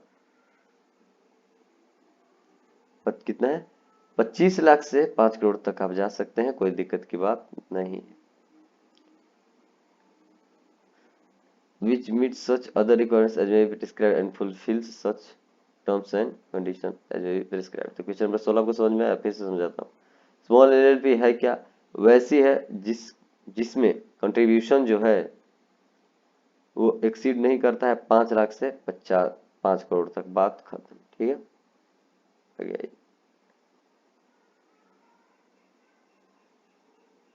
अब देखिए इसी में क्वेश्चन नंबर 17, ये क्या कहता है कि एक फ्लावर फ्रांस प्राइवेट लिमिटेड है, वहां पे सिर्फ 5 मेंबर हैं। सभी लोग बेचारे बोट से जा रहे थे, बोट में कुछ हुआ इधर उधर, गलत हुआ इधर उधर और सारे मारे गए। Each flower France private limited no longer existence करेगी। 5 मेंबर्स थे किसी भी कंपनी में, आपको पता है कि कंपनी और मेंबर दोनों अलग चीज है। कंपनी अगर सारे मेंबर मर भी जाएंगे तो कंपनी जिंदा रहेगी, तो वही बोल रहा है कि पांचों चले गए तो क्या कंपनी भी डूबी? नहीं डूबी, उसका सेपरेट लीगल एंटिटी है। It is correct to say that the company being an artificial person can not own property. क्योंकि कंपनी एक आर्टिफिशियल पर्सन है तो क्या उसके नाम पे प्रॉपर्टी नहीं खरीदा जा सकता? बाबू, कंपनी क्या है? वो पहले ही तो कि सेपरेट लीगल एंटिटी है। ठीक है, दूसरी बात कि एक आर्टिफिशियल पर्सन जरूर है, लेकिन इसके पास एक कॉमन सील होता है जिसके थ्रू ये केस भी कर सकता है, प्रॉपर्टी भी जो है वो ऑन कर सकता है। तो जो लिखा हुआ है कि क्या ये सही होगा? ये चीज कहना है कि आर्टिफिशियल पर्सन होने के कारण ये काम नहीं कर सकता, प्रॉपर्टी ऑन नहीं कर सकता अपने नाम पे, किसी केस नहीं कर सकता, ये गलत चीज है। कंपनी केस भी कर सकती है, क्यों? क्योंकि उसके पास कॉमन सील होता है। आगे आइए, वही बात है, परपेचुअल सक्सेशन लॉन्ग टर्म चलेंगे। तो पहला लिखा था कि क्या कंपनी नहीं बचेगी? तो देखिए भाई, मेंबर्स मर गए तो ऐसा नहीं कि कंपनी भी मर गई। कंपनी और member separate legal entity exist करता है, ये चीजें लिखा जो है वो गलत है। वैसे ही दूसरा में भी ये जो चीजें लिखा हुआ है कि क्योंकि वो एक आर्टिफिशियल पर्सन तो केस फेस नहीं कर सकता है कंपनी, ये भी गलत है। देखिए द स्टेटमेंट इज इनकरेक्ट। ठीक, आगे क्वेश्चन नंबर 18। थोड़ा सा हो रहा होगा अभी मेरे को, I am unconscious but still I am trying hard. ABC limited was into sale and purchase of iron rod, कि मैं आयरन रोड की जो है वो सेल परचेज करूंगा, एबीसी लिमिटेड का काम था। This was the main objective था बेचारों का। और इस चीज को वो मेमोरेंडम ऑफ एसोसिएशन में भी दिखा देते हैं। मेमोरेंडम ऑफ एसोसिएशन एक पब्लिक डॉक्यूमेंट होता है जो कोई भी पब्लिक पढ़ सकती है। The company entered with mister John for some financial related work. Memorandum of association में कंपनी जो है एबीसी वो दिखा चुकी है कि मेरा मेन काम भैया है परचेज करना और सेल करना आयरन रोड का। एक मिस्टर जॉन है जो कंपनी से कुछ पैसे के मामले में मिलते हैं। The company repudiated the contract as being ultra vires. लेकिन कंपनी जो है ना कुछ गलत कर देती है, मतलब जो टर्म्स एंड कंडीशन उसके साथ साइन होता है जो उनके साथ, उसको प्रिवेल कर जाती है। क्यों? क्योंकि वो अल्ट्रावायरस कर देते हैं। अल्ट्रावायरस आपको समझ में आया होगा कि कोई भी काम जब कोई बिजनेस वाला या भी कोई आदमी अपने अथॉरिटी के बाहर कर देता है तो उसे कहते हैं अल्ट्रावायरस। ठीक है, तो letter on the company रिपुडिएट, the company तो खत्म हो गया भाई। जिस कंपनी से एबीसी लिमिटेड परचेज सेल करती थी, मेन काम इसका जो था परचेज सेल का था, और कोई सामने से मिस्टर जॉन आए और इससे जो है वो साइन कर लिए फाइनेंस रिलेटेड वर्क के लिए। अब बाद में कंपनी ही खत्म हो गया। कैसे खत्म हो गया? अल्ट्रा वायर्स करने से। The company repudiated the contract as being ultra vires. Later on the company repudiated the contract as being, कि अल्ट्रा वायर्स हो गया है भाई, तुम्हारे साथ जो भी मैंने साइन किया वो गलत तरीके से साइन हो गया। तो अब बताइए कि डॉक्टर ऑफ अल्ट्रावायरस है क्या? तो जो भी कंपनी के मेंबर्स हो गए, स्टाफ एम्प्लॉइज, कुछ भी ऐसा काम करते हैं जो कि वो बियॉन्ड ऑब्जेक्टिव ऑफ कंपनी है, तो उसे कर देंगे हम अल्ट्रावायर। मतलब आपको अथॉरिटी है नहीं उतना करने का, आप कर रहे हैं तो अल्ट्रावायर हो गया। अब वो पूछ रहा था कि कंसेक्वेंसेज क्या क्या है, तो बताइए भाई। अल्ट्रावायर्स के कंसेक्वेंसेज यही है कि जब आप कोई काम बियॉन्ड करते हैं, आपको उतना अलाउ नहीं है, तो आप रेस्पॉन्सिबल होंगे। ठीक है, लेकिन अगर कुछ आप काम अथॉरिटी के अंदर किए हैं, वो सारी चीजें जो मेमोरेंडम ऑफ एसोसिएशन में लिखा हुआ रहता है, यहाँ पे उसका मेमोरेंडम ऑफ एसोसिएशन का डिस्कशन भी उस चीज के तहत किए हैं और जानबूझकर कुछ गलत किए, सब कुछ पढ़ भी लिए फिर भी गलत आप किए हैं, तो भाई आप जो है वो चार्जेबल होंगे। तो what are the consequences of ultra vires act? क्या होता है अगर अल्ट्रा वायरस एक्ट होगा? तो कोई आदमी एम्प्लॉय ज्यादा अपना पैसा मतलब जो है वो खर्च कर दे रहा है जबकि उसको अथॉरिटी नहीं है, ज्यादा पैसे ले रहा है जबकि उसको अथॉरिटी नहीं, तो होगा क्या? The impact of the doctrine of ultra wires is that company can neither be sued on ultra wires nor can sue it on it। देखिए, क्योंकि आपका बिजनेस जो है वो कंपनी चल रही है या फर्म चल रहा है, आपको 50,000 तक ही लेने की ताकत है, आप ज्यादा ले ले रहे हैं तो केस होगा ना, तो आप फंसेंगे। आप सामने वाले पे केस नहीं कर सकते, लेकिन सामने वाला आप पे केस कर सकता है, ठीक है।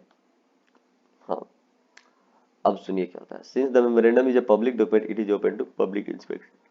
मतलब कि जो कंपनी का डॉक्यूमेंट है वो मेमोरेंडम ऑफ एसोसिएशन, वो पब्लिक डॉक्यूमेंट है, आपको उसको पढ़ना चाहिए अगर आप कंपनी के साथ डील कर रहे हैं। जैसे इसमें मिस्टर जॉन डील कर रहे हैं, लेकिन शायद वो पढ़े नहीं है। हम्म, तभी तो अल्ट्रा वायर होगा। आगे आइए। You can not enforce it against the company. आप उसको इन्फोर्स नहीं कर सकते जबरदस्ती, जो डील कर रहा है उसको। When one deals with the company one is deemed to know about the powers of the company. अब सीधे कही कि भाई देखिए आप कंपनी के साथ डील कर रहे थे ना, तो बोलेगा कि हाँ सामने पोस्टर लगा था देखे थे, तो हाँ किसको कितना पैसा देना चाहिए आपको पता होना चाहिए, तो हाँ फिर आपने ज्यादा क्यों दिया। अगर आपने ऐसा किया है फिर आप समझिए। और अगर कंपनी गलत करती तो कंपनी समझती, लेकिन यहाँ पे कंपनी नहीं गलत की है, ठीक है। क्यों? Later the company reported ultra vires. Company जो है वो क्या कहती है, वो बोलेगी कि मैं तो मेमोरेंडम ऑफ एसोसिएशन दिखा दिया था, उसी के अनुसार आपको पैसे दूंगा, मैं बाहर से नहीं दूंगा। An act which ultrawires the company being void cannot be ratified even by unanimous consent of all the shareholder। अगर दे भी देंगे तो void से वैलिड नहीं होगा। The ABC cannot enter into a contract outside the preview of its object memorandum of association as it becomes ultrawire and thus null and void। तो देखिए company जो है, एक तो कि वो अपना बियॉन्ड काम कर रही है, बियॉन्ड पावर कर रही है ना, लिखा हुआ है कि अल्ट्रा वायर्स काम कर रही है कंपनी, और बाद में वो डूब भी गई। तो जब वो अल्ट्रा वायर्स काम कर रही है तो क्या वो लीगल किसी के साथ एग्रीमेंट करेगी? नहीं। तो यहाँ पे जो भाई साहब है, कौन है, कौन है, मिस्टर जॉन साहब, तो क्या इनको कुछ राइट्स है? देखिए राइट्स इनके पास अब नहीं है, क्योंकि memorandum of association public document है।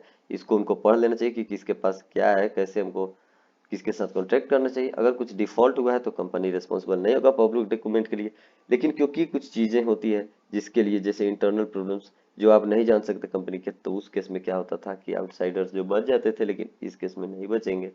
और हाँ, क्योंकि कंपनी इस केस में ऑलरेडी जो है वो अल्ट्रा वायर चल रही थी, बाद में later on the company repudiated the contract, ultra vires हो गई, तो कंपनी अब उसके आगे के लिए कुछ भी के लिए रिस्पॉन्सिबल नहीं होगी। एंड दस नल एंड वाइड, खत्म। जो रिस्पॉन्सिबिलिटी है वो भाई भाई साहब अब बाहर वाले निभाइए। क्यों? क्योंकि जब आप कंपनी में आ रहे थे तो आपको देख लेना चाहिए था कि वहां पे जो है मेमोरेंडम ऑफ एसोसिएशन लगा हुआ है, वो हमें पढ़ लेना है। क्वेश्चन नंबर 19 देखिए, 19।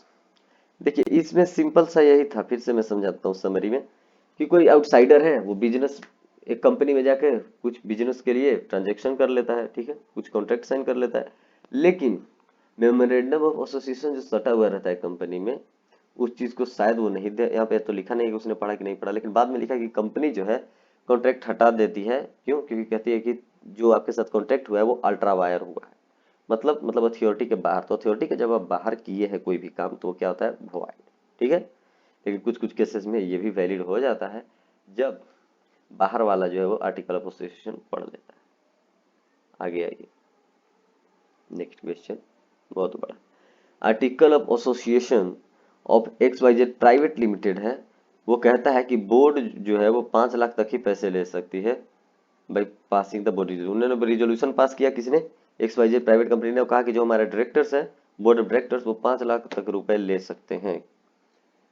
In that case the loan amount in excess of the limit, जो भी अगर आप एक्सेस में ले रहे हैं उसके लिए स्पेशल रिजोल्यूशन फिर पास करना पड़ेगा। Due to urgent needs of fund BOD applied for loan in reputed bank, करके बहुत जरूरी जल्दी थी, इमरजेंसी, और इनको 5 लाख का ही काम था।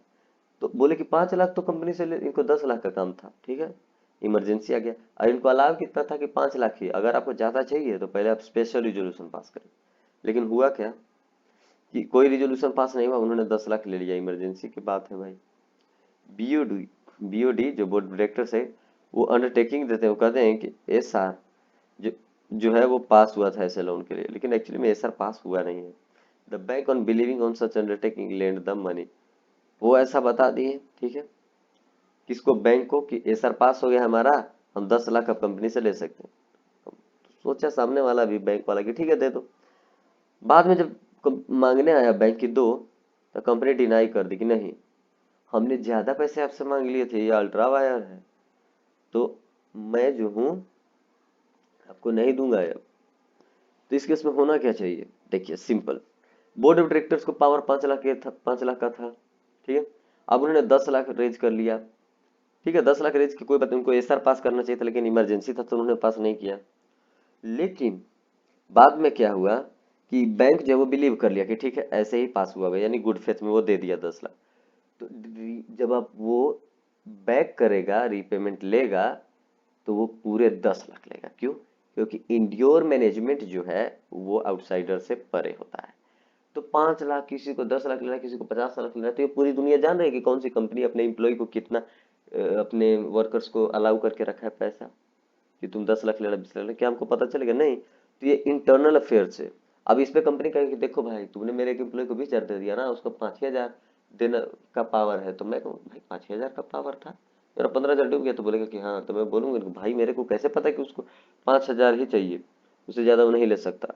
ये सब आप इंटरनली लिख कर रखे होंगे ना। अब बोलेगा कंपनी वो ठीक है तो दे देते हैं तुम्हारे पैसे। तो यही केस था कि इंटरनल जब कुछ भी पावर अथॉरिटी ये सब दिया गया है, तो आउटसाइडर जब भी कंपनी से आपके आएंगे, आपसे मिलेंगे, तो उनको इंटरनल चीजें के बारे में पता नहीं रहता कि कितना पैसा है वो दे सकते हैं आपको। तो अगर आपको दिए तो वो पूरा रिकवर करेंगे आपसे, ठीक है।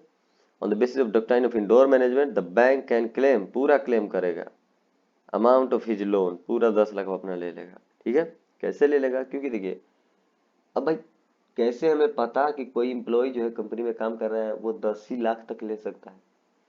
मुझको मान लीजिए 50 लाख देना है। अब मैं किसी के पास गया, एक एम्प्लॉय के पास किसी कंपनी में, बोला कि भाई मुझे इस कंपनी को 50 लाख देना है। बोले कि हाँ हाँ दीजिए ना, हमको ही तो देना है, उसको अथॉरिटी है, मैंने दे दिया उसको। हमको थोड़े पता है कि उसको अथॉरिटी है कि नहीं है, ये तो कंपनी डिसाइड करती है, वो तो इंटरनल मैटर है उनका। मैं तो दे दिया, तो कहाँ गया? कंपनी में, मेरा काम खत्म। रेस्पॉन्सिबल कौन होगा? कंपनी। लास्ट क्वेश्चन देखिए, question number 20, classification of company on the basis of control. Control के बेसिस पे होल्डिंग और सब्सिडियरी होती है, ठीक है। होल्डिंग कंपनी क्या होती है कि ऐसी कंपनी होती है जो सामने वाली कंपनी को पकड़ कर रखती है, ठीक है। मतलब देखिए, अब सब्सिडियरी कंपनी जो है छोटी कंपनी होती है, और होल्डिंग मतलब बड़ी कंपनी। होल्डिंग कंपनी क्या करती है कि छोट एक कंपनी को जिसको वो पकड़ के रखी है, उसके बोर्ड ऑफ डायरेक्टर्स को पकड़ लेती है, या फिर जो वोटिंग राइट है वहां पे इक्विटी का, उसका 1/2 से ज्यादा वो ले लेता है, तो वो क्या हो जाएगा? होल्डिंग। मान लीजिए कि मैं एक कंपनी हूँ और आप एक कंपनी है, तो मैं होल्डिंग कब होऊंगा? जब आपका बोर्ड ऑफ डायरेक्टर मैं हैंडल कर रहा हूँ, आप भी कंपनी है मैं भी कंपनी हूँ, लेकिन मैं आपका बोर्ड ऑफ डायरेक्टर हैंडल कर रहा हूँ, तो मैं कौन हो गया? होल्डिंग। या फिर आपका जो 1/2 वोटिंग राइट है उससे ज्यादा मेरे पास वोटिंग राइट है आप ही की कंपनी में, यानी कि शेयर मैंने परचेज कर रखा है 50+, तो मैं क्या हो गया? आपका होल्डिंग कंपनी हो गया। और सामने वाला क्या हो जाएगा? वो सब्सिडरी कंपनी हो जाएगा। तो सब्सिडरी कंपनी मतलब क्या? वैसी कंपनी जिसका वन 1/2 से ज्यादा जो है वो वोटिंग राइट किसी और के हाथ में हो, और बोर्ड ऑफ डायरेक्टर भी किसी और के हाथ में, वहीं पे होल्डिंग उसे कहेंगे जिसके हाथ में ये सारी चीजें हो। आ गया ये। अब एसोसिएट कंपनी। एसोसिएट कंपनी किसे कहते हैं? एसोसिएट कंपनी सब्सिडियरी कंपनी नहीं होता है। यहाँ पे सिग्निफिकेंट कंट्रोल जो है, वो सिग्निफिकेंट इन्फ्लुएंस वो एक कंपनी दूसरे कंपनी पर रखती है। आपको देखिए कि सिग्निफिकेंट इन्फ्लुएंस, पिछले वाले में तो देखिए कि बोर्ड ऑफ डायरेक्टर को पकड़ा था, या फिर आधा से ज्यादा उसके पास वोटिंग राइट था, तो उसको कह दी हम कि वो होल्डिंग है, और जिसका वो रखा है वो सब्सिडी होगा। लेकिन इसमें क्या कहेंगे भाई? एसोसिएट। एसोसिएट उसे कहेंगे जिसमें कम से कम 20% वोटिंग राइट सामने वाले के पास हो। कम से कम 20%, आपके कंपनी का अगर 20% किसी और के पास हो voting right, plus joint arrangement हो, whereby the parties that have joint control over the arrangement, arrangement ये सब कर रहा हो, तो वो क्या हो गया? आप उसके हो गए एसोसिएट। मैं एक एसोसिएट कंपनी क्यों? क्योंकि मेरा 20% से ज्यादा वोटिंग राइट सामने वाली कंपनी पकड़ के रखी है। अब आप कहेंगे कि 20%, ये 20% किसका? ये 20% पूरे इक्विटी और टोटल प्रीफरेंस शेयर का। यहाँ पे डिवेंचर लोन नहीं है। ये क्वेश्चन में साफ यही था कि कंट्रोल के बेसिस पे 3 ही होती है, होल्डिंग, सब्सिडियरी और एसोसिएट। होल्डिंग उसे कहते हैं जो 50% से ज्यादा वोटिंग राइट लेकर रखी हो, या फिर बोर्ड ऑफ डायरेक्टर को कंट्रोल करती हो सामने वाली को, तो ये क्या हो गया, ये होल्डिंग हो, जिसका ये कंट्रोल करे वो खुद जो छोटा कंपनी बचा वो हो गया सब्सिडियरी। अब एसोसिएट होता है जिसका 20% जो है वो किसी और कंपनी के पास हो, समझ गए। और क्या था एसोसिएट में, ये आता है कि ज्वाइंट वेंचर हो, अरेंजमेंट ये सब कर रहा। चलिए तो इसी के साथ पूरा आरटीपी खत्म। देखिए थोड़ा सा जो है वो मैंने उतना डिटेल में मैं नहीं गया, क्योंकि देखिए 20 क्वेश्चन है भाई, 20 क्वेश्चन अगर मैं पूरा एक्सप्लेन करने बैठ जाऊं तो फिर तो तकलीफ होने लगेगी। ठीक है, आज के लिए इतना ही, और अकाउंट का भी आरटीपी का सोल्यूशन अपलोड करूंगा कलरफुली। और हाँ जाइए और टेलीग्राम में ज्वाइन कीजिए, पूरा आपका नोट्स वहीं पे आपको मिल जाएगा, पूरा नोट्स मिलेगा, पूरा आरटीपी कलरफुली। ठीक है, business law RTP solution colourful notes, notes भी कलरफुल वहाँ पे मिलेंगे आपको। यूट्यूब पे जाएंगे तो 30 मिनट्स फाउंडेशन ऐसे लिखना होगा, टेलीग्राम पे जाएंगे तो THIRTY और मिनट्स और फाउंडेशन ऐसे नहीं भूलिएगा, मिनट्स तीनों को एक ही में करके @ शुरू में लगा दीजिए तो आ जाएगा चैनल। जय हिंद।